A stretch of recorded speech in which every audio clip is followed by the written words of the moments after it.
So, when I say Mallorca, what's the first thing that pops into your head? Probably crystal clear water, right?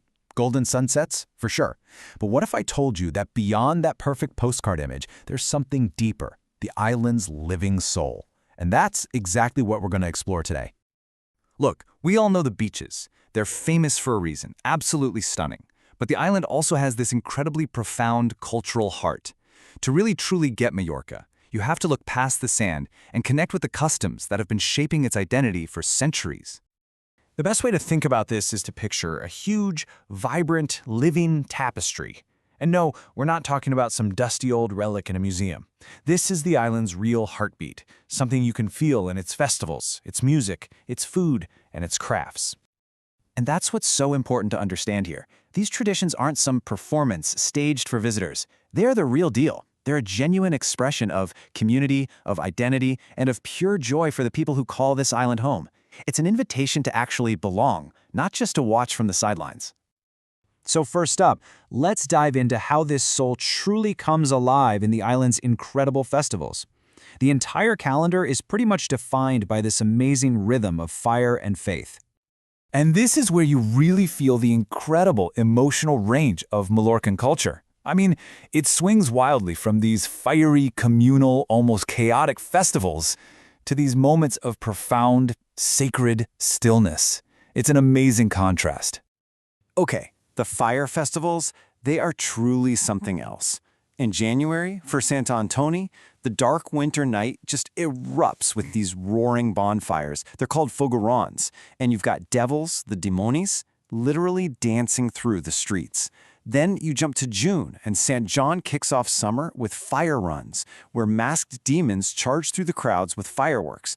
It all ends with this purifying plunge into the sea at midnight. And then everything shifts to the sacred side.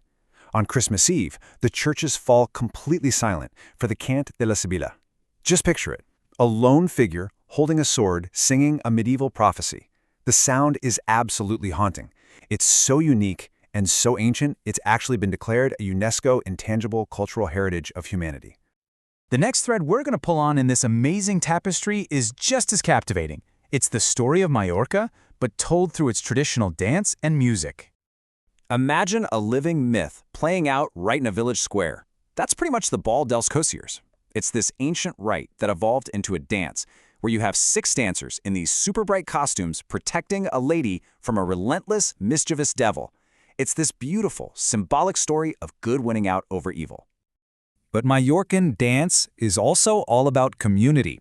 The Ball de Bot is a folk dance for literally everyone, young, old. You'll see grandparents dancing with their grandkids. And the sound? It's totally unmistakable, driven by local instruments like the xeramesses, which are a type of bagpipe, and the jimbomba, a friction drum with a, well, let's just say a rather unique playing style. You know, no celebration is ever complete without food. And in Mallorca, the flavors are so connected to memory that you could really call them edible memories. During those San Antonio bonfires, the air just fills with the smell of sobrassada and botifrost sausages sizzling away over open flames. Then you go to Dijous, the island's biggest fair, and it's all about the native black pig, the porc negre.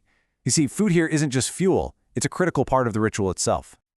And oh, we absolutely have to talk about the ensaimada, this soft, spiral pastry dusted with powdered sugar.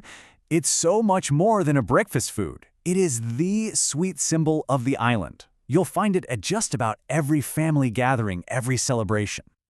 Okay, so from the edible to the tangible, now let's look at the crafts of Mallorca. These are objects that carry the soul and the history of the island right in their very form. The skills we're talking about have been passed down for generations. You find it in everything from these ancient little Cinderella clay whistles to the unique hand-dyed fabrics they call roba de jongos. There's also intricate palm leaf weaving, world-famous blown glass, and, of course, the high-quality leather goods that put the town of Inca on the map. Just take a moment and think about the hands that made these. From shaping that delicate, vibrant blown glass to forming this earthy, rustic pottery, every single piece tells a story of patience, skill, and a tradition that's still going strong. So the big question is, how did these ancient traditions survive in our fast-paced modern world? Well, that might just be the most fascinating part of this whole story. This culture has proven to be incredibly resilient.